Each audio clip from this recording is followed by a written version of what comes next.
your laptop speculation. We'll also tell you about the robots you have access to right here in our school. We'll be right back with all of this and your school news.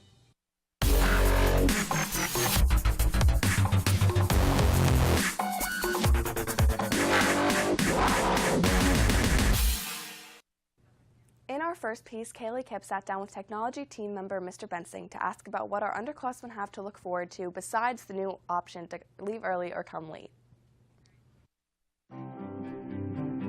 Maker spaces are basically a place where people can come together and get ideas down and actually make things. Right now, the library is starting to see a renovation take place where you see a lot of open spaces and tables where students can come together to collaborate. And then there's also a class offered by the tech department called Clever Desk, where we're starting to get those ideas as well, where students are coming together working with different tools and circuit boards to come up with ideas. Next year will be one of the first years that there's a real big push for it in our district. Basically, the library is going to be set up to be more of like an open space and not focused as much on the books, so that way classes can come together to create different things.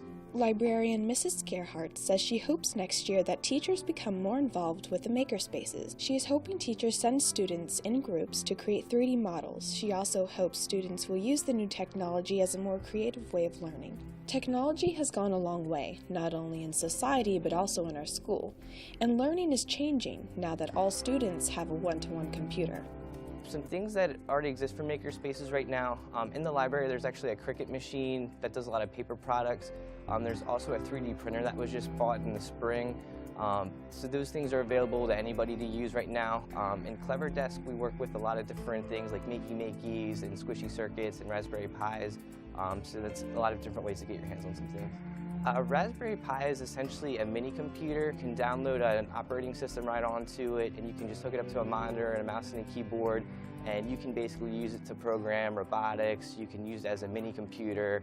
There's anything you can do with it, if you put your mind to it. What we want this to do is kind of let students build on their creativity and take a more active role in learning instead of focusing just on the reading and things like that. I think Makerspaces is going to provide a great opportunity for students to have more hands-on. I think everybody's going to enjoy working with it, and we're excited to see what everybody comes up with.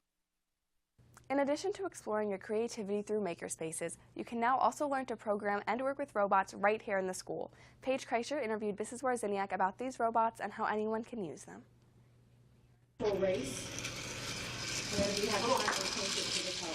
Mrs. Warziniak and a group of students have been working with an interesting set of robots. Though they may seem plain, these robots are more than what meets the eye. Mrs. Warziniak found these robots and decided to integrate them into the school. I was at a Gifted Network meeting and I saw that other teachers were using the robots with their students. So when I did some exploration and found the Sphero Spark Plus robots, I thought that would be a great way to fit with our high school needs. And I applied for a Falcon Foundation grant, and we received the robots right before Christmas. The students are able to learn programming and coding through play, through exploring with the robots, and it reinforces the STEAM principles of science, technology, engineering, art, and math. There's like different types of programming you can do. There's like the blocks, you drag it, and then it says if blah, blah, blah, then blah, blah, blah, and other things like that, like drive, stuff like that. When you're programming them, you can either just drive them or program. When you're programming them, it's hard to get the angles right because you have to constantly calibrate it again, which is very simple to do, but the angling is really iffy. The students have been progressing a lot in the last couple of weeks with the robots. Simple tasks such as calibrating them and making them move in the proper direction are effortlessly done. It's rewarding to see them be able to use their creativity to run the programs and just how curious and innovative they can be. So you just keep going, and then when you get it, it's like, yeah, now let's do it again to make sure it wasn't a fluke. I think anytime you get a chance to explore and be creative, it can apply to other classes. Not only do these skills that the students learn help them in school, but working with the robots is also a lot of fun. After vigorously trying to get the robots to do what they want, the students race them. I was so close to winning too. I didn't know we had to go past it. Hey!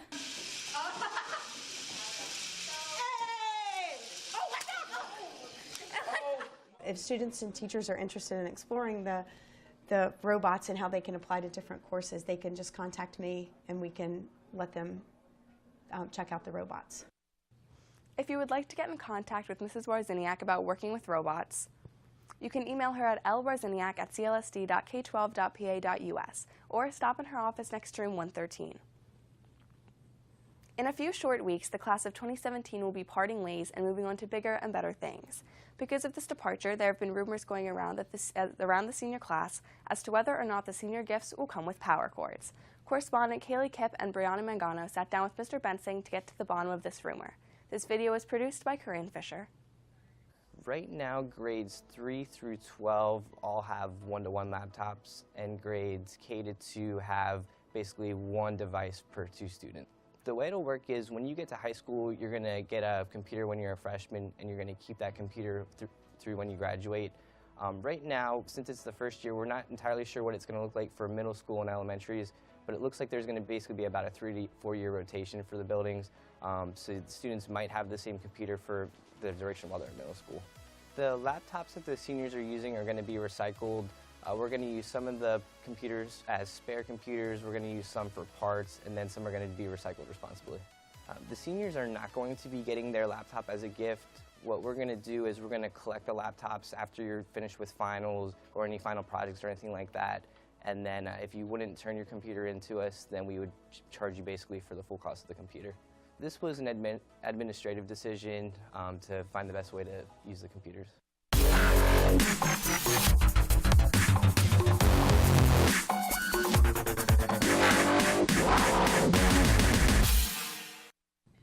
In school news, seniors, send in your throwback photos of you and your friend with a current photo of you today. If you send in your now and then photos, you will be featured on the Now and Then spread in the yearbook. Send in your photos to nowandthenphotos2017@gmail.com by March 3rd. Senior trip forms were due today, but the deadline has been extended until Monday. At least 75% of the class must participate or the trip will be canceled. If the trip is canceled, final exams will be pushed back one day and you'll be required to attend school that day for exams. If you forget to bring your form today, Monday is the last chance. You may give permission forms and money to any of your class advisors. GSA members, please see Ms. Wagner in room 206 and let her know if you can work the bake sale at the Avitum Lock-In today. There is currently only one time slot filled. If enough people do not sign up, the bake sale will have to be canceled. If you are able to help, please see Ms. Wagner as soon as possible. The Glass Slipper prom dress collected some gorgeous dresses last week. Sequined, beaded, sleek, ball gown, long, and short. There's a wide variety of colors and sizes, including plus sizes. You can purchase the perfect prom dress for $10 at the Lebanon Valley Mall this Friday and Saturday. Tonight is the Avitum Lock-In from 5 to 10. There is no cost unless you buy food. Like last year, there will be many great prizes such as an Apple Watch and hundreds of dollars in gift cards. We hope to see you there. The following students should see Dr. Gerner in room 118 following the announcements: Chad Shees, Luke Clarkson, Casey Dalbert, Katie Cook, Alex Feuman, Gabe Stover, and Noah Stover.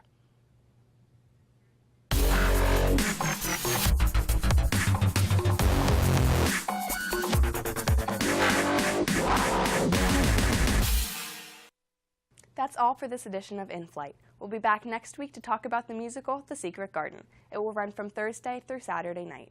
Until next time, I'm Pamela Kapolka for In Flight.